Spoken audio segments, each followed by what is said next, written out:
Hello dear students and welcome back to my channel. आज की हमारी वीडियो का टॉपिक है ecology written by A.K. Ramanujan. ये degree third year fifth semester के सिलेबस में आती है। सो इस वीडियो में हम इस पोएम को लाइन बाय लाइन समझेंगे हिंदी में, और इसकी समरी भी दूंगी मैं आपको, जो कि आपके फाइनल एग्जाम में आप लिख सकते हो। वो भी हम डीपली अंडरस्टैंड करेंगे line by line. Degree fifth semester का सारा सिलेबस अपलोडेड है, उसकी लिंक आपको डिस्क्रिप्शन बॉक्स में या फिर कमेंट सेक्शन में मिल जाएगी। So go ahead and complete your whole syllabus.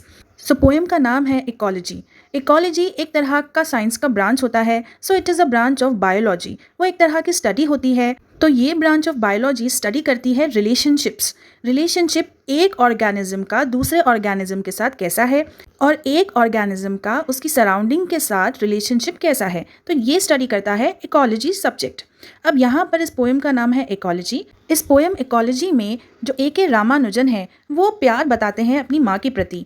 And उनकी माँ जो है वो प्यार करती है पेड़ पौधों से, एंड वो उन पेड़ पौधों का अपने बच्चों की तरह ख्याल रखती हैं। एंड वो कभी भी उन पेड़ पौधों की नेगेटिव साइड के बारे में नहीं सोचती है, जबकि वो पेड़ पौधे उन्हें सिवियर हेडेक देते हैं, और वो उन पेड़ पौधों को बचाती भी है अपने बेटे रामानुजन से। सो इस पोएम का मेन आइडिया ये है कि ये बात करता है ब्लाइंड एंड इनोसेंट फेथ के बारे में, यानी कि ऐसा फेथ जो कि एक एजुकेटेड इंडियन वुमेन रखती है। सो रामानुजन की जो मदर है वो बहुत ज़्यादा प्यार करती हैं और इज्जत देती हैं चंपक ट्रीज को। सो ये पोएम बात करती है इंसान और प्रकृति के रिश्ते के बारे में, कि इन दोनों का रिश्ता जो है वो कितना ज़्यादा कॉम्प्लेक्स है। तो हर इंसान की राय के ऊपर, उसकी व्यूज़ के ऊपर, उसके पर्सपेक्टिव के ऊपर डिपेंड करता है कि वो कोई भी चीज़ को, प्रकृति की, नेचर की कोई भी चीज़ को कितना ज़्यादा बेनिफिशियल यानी कि फ़ायदेमंद मानता है, या फिर कितना ज़्यादा हार्मफुल मानता है, डेंजरस मानता है। So let us begin the poem and understand it line wise. The day after the first rain, for years I would come home in a rage, for I could see from a mile away our three red champak trees had done it again. तो author Ramanujan इन लाइनों में कहते हैं कि बारिश का अगला दिन, कई सालों तक वो घर गुस्से में आते थे। इन अ रेज का मतलब है एंगर, वॉयलेंट एंगर, जिसे कंट्रोल करना बहुत मुश्किल होता है। और वो 1 मील की दूरी पर से भी देख पा रहे थे कि 3 चंपक के जो झाड़ उनके घर में हैं, उन झाड़ों ने अपना काम फिर से कर दिया है। They had done it again. Champak tree के आयुर्वेदिक मेडिसिनल बेनिफिट्स बहुत सारे हैं, एंड इसे हेयर और स्किन कंडीशंस को ट्रीट करने के लिए यूज़ किया जाता है। Had burst into flowers and given mother her first blinding migraine of the season. तो पहली बारिश पड़ने की वजह से चंपक के जो ट्रीज थे उसमें फ्लावर्स ब्लूम हो चुके हैं, फूल खिल चुके हैं, और उन फूलों की खुशबू से रामानुजन की जो माँ है उसे माइग्रेन हो गया है। माइग्रेन में हेडेक्स होते हैं,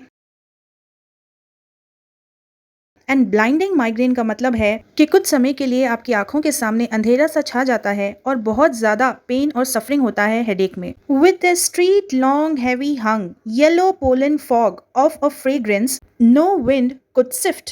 अब इन 2 लाइनों का मतलब ये है कि जो पोलन ग्रेन्स है उन फूलों के अंदर, उनकी स्मेल की वजह से हवा में फॉग आ चुका है, पूरी गली में उनकी स्मेल आ चुकी है। यहाँ पर नो विंड कुड सिफ्ट का मतलब है कि कोई भी हवा आकर इस स्मेल को हटा नहीं सकती। No door could shut out from our black pillared house whose walls had ears and eyes, यानी कि कोई भी दरवाजा इस स्मेल को बंद नहीं कर सकता। स्पेशली हमारे खुद के घर का दरवाजा, हमारा घर जो कि ब्लैक पिलर्ड हाउस है, यानी कि हमारे घर में ब्लैक पिलर्स हैं और जिसकी दीवारों के कान हैं और आंखें भी हैं। यहाँ पर पोएट जो है वो पर्सोनिफिकेशन का इस्तेमाल करते हैं। वो नॉन लिविंग थिंग्स को लिविंग थिंग्स के फीचर्स देते हैं, जैसे कि वो कहते हैं कि दीवारों के भी कान हैं और आंखें हैं। इसका मतलब ये है, वो कहना चाहते हैं कि वो हर चीज़ अब्जॉर्ब कर लेती हैं अपने अंदर। इसका मतलब ये तो साफ है कि उनका घर जो है वो बहुत ही पुराना घर है और उतना ज़्यादा वेल कंस्ट्रक्टेड भी नहीं है। Scales, smells, bone creaks, nightly visiting voices and were porous like us. Scales का मतलब होता है layers, यानी कि घर की कई सारी layers हैं। Smells यानी कि घर के अंदर हर किस्म की जो स्मेल होती है वो एंटर कर जाती है। Bone creaks का मतलब है कि दीवारों में क्रैक्स है। Nightly visiting voices यानी कि रात में हमारे घर के अंदर आवाज़ें आती हैं बाहर की, और ऑथर कहते हैं कि वो आवाज़ें भी हमारी तरह पोरस थी। पोरस का मतलब होता है कि किसी भी चीज़ में बहुत सारी जगह हो या फिर बहुत सारे छेद हो, होल्स हो, जिसमें से लिक्विड या फिर हवा आराम से अंदर जा सके। But mother, flashing her temper like her mother's twisted silver grandchildren's knickers. यहाँ पर mother flashing her temper का मतलब है कि माँ जो है वो अपना गुस्सा जता रही हैं, एक्सप्रेस कर रही हैं। Like her mother's twisted silver का मतलब है कि ये गुस्सा तो उन्हें विरासत में अपनी माँ से मिला है। अब यहाँ पर ट्विस्टेड सिल्वर जो है वो एक तरह की इमेजरी होती है कि उनके गुस्से को और ज़्यादा लाइवली बताने के लिए ये वर्ड्स का यूज़ किया गया है।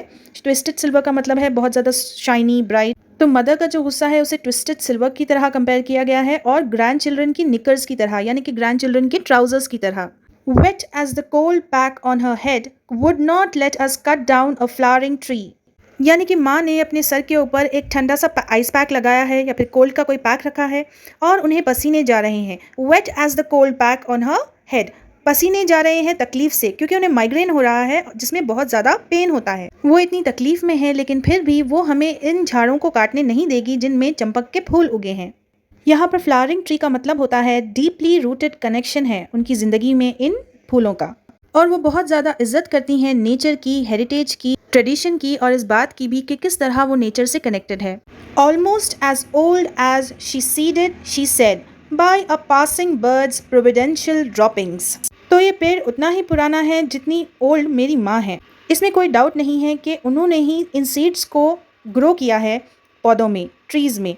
लेकिन वो कहती हैं कि ये जो सीड्स है वो यहाँ पर एक चिड़िया के गुजरने की वजह से, उसके हाथों से गिरने की वजह से यहाँ पर आए हैं। They are providential droppings. Providential droppings का मतलब है कि यहाँ पर ये किस्मत से उगे हैं। To give her gods and her daughters and daughters basketfuls of annual flowers। यानी कि ये जो चंपक के फूल है ये भगवान को देने के लिए है। To give her gods and उनकी बेटियों को देने के लिए है और बेटियों की बेटियों को देने के लिए है। basketfuls of annual flowers का मतलब है कि abundance में बहुत ज़्यादा फूल निकलते हैं इस चंपक ट्री में से एंड ये कई सारे यूज़ में आते हैं। इसकी यूटिलिटी बहुत ज़्यादा है, यानी कि ये वर्शिप के लिए भी यूज़ होते हैं, डेकोरेशन के लिए भी यूज़ होते हैं, कोई भी कल्चरल सेरेमनी हो, फंक्शन हो, उसमें भी ये चंपक के फ्लावर्स यूज़ किए जाते हैं। एनुअल यानी कि हर साल। And for one line of cousins a door of migraines in season. यहाँ पर डोर का मतलब होता है गिफ्ट। तो जितने भी कजन्स हैं उन सबको ही माइग्रेन है जो कि इस बारिश के सीज़न में सबको विरासत में मिला है, इनहेरिटेंस से मिला है। अब इस पोएम की समरी देख लेते हैं। The poet A.K. Ramanujan nostalgically recollects his past experiences in his mother's house. The association of the trees with family and familial experiences gives a profound insight into the Indian approach towards ecology। तो जो poet Ramanujan है वो नॉस्टैल्जिकली बात करते हैं, यानी कि वो अपने पास्ट एक्सपीरियंसेस को याद करते हैं जिसमें वो थोड़े सैड भी होते हैं और थोड़े हैप्पी भी होते हैं, और वो अपनी सारी पुरानी यादों को और जो वक्त उन्होंने अपनी माँ के साथ बिताया उस सारे समय को याद करते हैं। और यहाँ पर वो जो एसोसिएशन बताते हैं कि किस तरह जो पेड़ है वो फैमिली से कनेक्टेड है, फैमिली के एक्सपीरियंसेस से कनेक्टेड है। ये सारी चीज़ों से हमें एक प्रोफाउंड इंसाइट मिलती है, यानी कि डीप और क्लियर अंडरस्टैंडिंग मिलती है इंडियन अप्रोच की कि इंडियंस जो है वो इकोलॉजी से कितने ज़्यादा कनेक्टेड है, इंडियंस क्या सोचते हैं इकोलॉजी जो कि ब्रांच है बायोलॉजी का उसके बारे में। The red champak trees burst into bloom during every first rain, causing blinding migraine to his mother.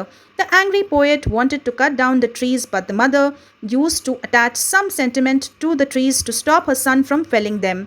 The poet is personifying the house, saying that even the house is exploited because of pollen grains, whose walls had ears and eyes, scales, smells, bone creaks, nightly visiting voices, and were porous like us.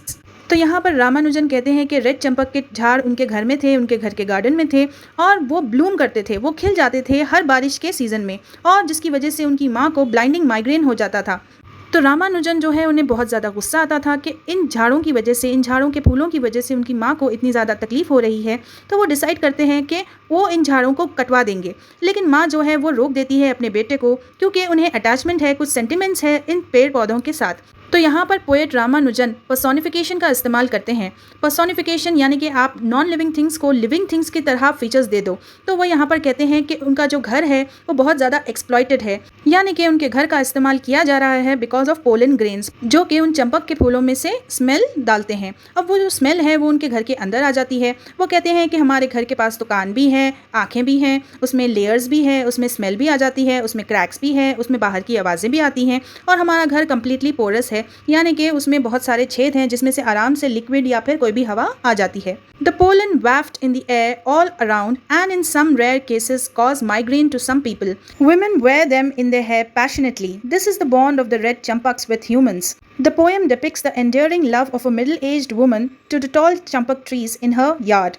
Love for flora, love for the welfare of her descendants, and the spirit of sacrifice of a mother for her family are the hallmarks of the poem. The pollens intrude through the minute holes in the walls. The mother tells that the seed had been dropped by a passing bird and it is a good omen to the family. The trees produce several basketful of flowers to offer to gods and her daughters and granddaughters every year. Citing all these examples, the mother allowed the trees in the garden.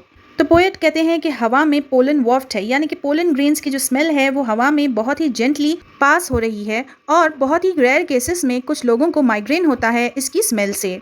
औरतें जो है अपने बालों में बहुत ही passion के साथ, बहुत ही स्ट्रॉन्ग फीलिंग्स के साथ अपने बालों में लगाती हैं इन चंपक के फूलों को, और यही वो बॉन्ड है जो कि चंपक के फूलों का है इंसानों के साथ। इस पोएम में एंडियरिंग लव की बात की गई है। एंडियरिंग लव यानी कि बहुत ज़्यादा अफेक्शन जो कि एक मिडिल एज की औरत दिखाती है अपने घर में लगे 3 चंपक के लंबे से झाड़ों के लिए, और वो बहुत ज़्यादा प्यार करती हैं फूलों से। वो प्यार करती हैं भलाई से अपने डिसेंडेंट्स की, यानी कि ओल्ड जनरेशन की। एंड माँ के अंदर एक स्पिरिट है हर चीज़ अपने परिवार के लिए त्याग देने के लिए, सैक्रिफाइस करने के लिए, और यही बात ये पोएम जो है वो दर्शाती है। यही इस पोएम के फीचर्स है, हॉलमार्क्स है। जो पोलेंस है वो इंट्रूड करते हैं, यानी कि वो ऐसी जगह पर चले जाते हैं जहाँ पर उन्हें एक्सपेक्ट ही नहीं किया गया है। जो मिनट होल्स है घर के अंदर, यानी कि छोटे छोटे जो होल्स है दीवारों के अंदर, वो उन दीवारों में से उनकी जो स्मेल है वो घर के अंदर एंटर कर जाती है, इंट्रूड करती है। और माँ ये भी कहती है कि ये जो बीज है जो यहाँ पर आए हैं वो यहाँ पर कुछ चिड़ियों का गुजर हुआ था और उनके हाथों से जो बीज गिरे हैं वही बीजों से ये पेड़ पौधे उगे हैं, और ये बहुत ही अच्छा ओमन है, गुड ओमन। ओमन कहते हैं कि फ्यूचर में कोई भी चीज़ होने वाली है, गुड ओमन यानी कि कोई अच्छी चीज़ होने वाली है। तो ये जो चिड़ियों की वजह से जो बीज गिरे हैं वो एक गुड ओमन है, यानी कि अच्छी खबर है फ्यूचर के लिए, फैमिली के लिए।